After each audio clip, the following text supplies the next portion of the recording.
Who'd have thought this plant would pack such a powerful flavour punch? It has a lovely citrusy taste. Sour, but I think in a nice refreshing way, a bit like lemon crossed with apple peel. It's called wood sorrel and it's easy to identify from these 3 green heart-shaped leaves, each of which have a fold down the middle. And at night or in harsh conditions, the leaves close up. Wood sorrel is a great one for beginners because it's easy to identify and there's no toxic lookalikes. There are other species in the oxalis genus which have these 3 heart-shaped leaves, some of which you may even find in gardens, but all the green-leaved ones are safe and edible, subject to the same caveat as wood sorrel that I'll come on to at the end. Clover's probably the closest lookalike outside of the oxalis genus, but that's safe to eat, just nowhere near as nice. You can find wood sorrel from March even through to November, but it's probably at its biggest and best, I think, in May, June and July. And it's found in damp and shady areas in established woodlands, both deciduous and coniferous, though I find the biggest patches, like where I am now, coniferous forests. As you can see, there is a lot here.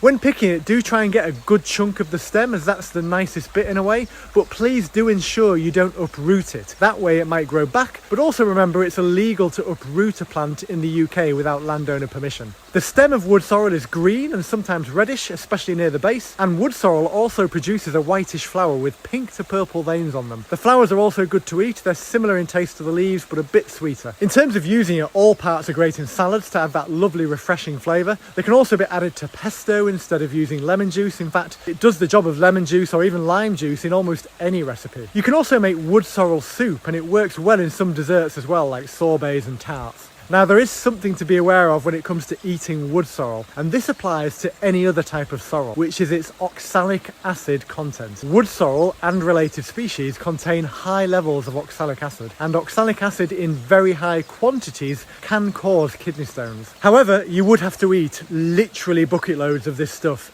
every day for this to happen, so wood sorrel is safe to eat in the quantities that we would realistically eat it in. And for perspective, it's worth noting that everyday foods like spinach, pulses, coffee, chocolate and broccoli also contain oxalic acid. With all that said, I do advise if you already have kidney stones to not eat wood sorrel or indeed any type of sorrel. If you don't have kidney stones though, you're good to enjoy the punchy flavours of this plant as much as you like in salads, soups, desserts, and it's particularly good for its vitamin C content.